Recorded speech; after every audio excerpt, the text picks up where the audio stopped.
வணக்கம், சாவித்திரி சமையலுக்கு உங்களை வரவேற்கிறேன். இன்னைக்கு நம்ம கம்பு கார சட்னி எப்படி செய்யலாங்கிறத பார்க்கலாங்க. அதுக்கு தேவையான பொருட்கள்: கம்பு 100 கிராம், கடலைப்பருப்பு 50 கிராம், சின்ன வெங்காயம் ஒரு 10-12 பல்லு, இஞ்சி சிறிதளவு, பூண்டு சிறிதளவு, ரெண்டு சேர்ந்து ஒரு 50 கிராம் இருக்கிற மாதிரி பார்த்துக்கோங்க.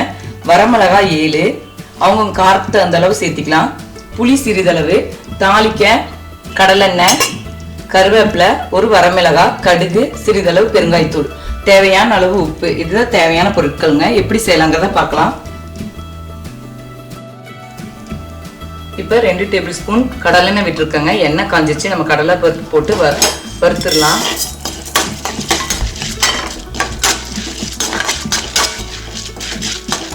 மீடியம் ஃப்ளேமில் வச்சு வறுத்துடலாங்க. கருவை விட்டுறாதீங்க. ஒரு 3/4 பதத்துக்கு வறுபட்டோன்னா வரமிளகாய், இஞ்சி, பூண்டு, வெங்காயம் 1 by 1 போட்டுக்கலாம். இதில் வரமிளகாய் சின்ன வெங்காயம் கொஞ்சம் பெருசாக இருக்கனால 2ஆக கட் பண்ணி வச்சுருக்கேங்க.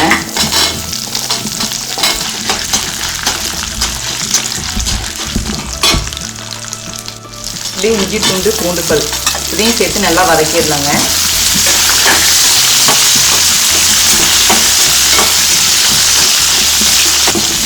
கம்பில் குப்பை தூசி இல்லாமல் நல்லா கம்பாக பார்த்து எடுத்துக்கோங்க. இது கூட நம்ம கம்பு கடைசியாக போட்டு நல்லா வதக்கிடலாம்.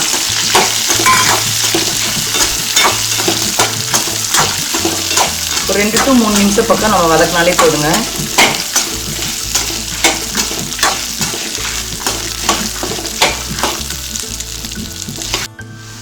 இப்போ கம்பு போட்டு ஒரு 3 நிமிஷம் பக்கம் நல்லா வதக்கியாச்சுங்க. இப்போ எல்லா பொருளும் வதங்கிடுச்சு. இது சூடு ஆற வச்சதுக்கப்புறம் இது கூட தேவையான அளவு உப்பும் புளியும் போட்டு நம்ம நல்லா நைஸாக அரைச்சிக்கலாங்க. இப்போ எல்லாமே சூடு ஆறிடுச்சுங்க. நம்ம அரைச்சிடலாம். கம்பு கடைசியாக வெங்காயம் வதங்கினதுக்கப்புறம் தான் போடுங்க. இல்லாட்டி இந்த மாதிரி பொரி மாதிரி பொரிஞ்சிடும், பாப்கார்ன் மாதிரி. கடைசியாக ஒரு 3 நிமிஷம் போட்டு நல்லா வதக்கினா போதும். கொஞ்சம் புளி, தேவையான அளவு உப்பு, டேஸ்ட் பார்த்துட்டு பத்தலைன்னா கடைசியாக கூட சேர்த்துக்கலாங்க. நல்லா நைஸாக அரைச்சி எடுத்துடலாம். இப்போ கம்பு கார சட்னியை நம்ம தேவையான அளவு தண்ணி விட்டு அரைச்சாச்சுங்க. ஒரு பவுலில் மாற்றிக்கலாம். பவுலில் மாற்றின உடனே நம்ம தாளிதம் சேர்த்துக்கலாங்க. இப்போ கடுகு சேர்த்துக்கலாங்க. கடுகு நல்லா வெடிக்கட்டும். கொஞ்சமாக சீரகம் சேர்த்துக்கலாம். இது கூட சீரகம்,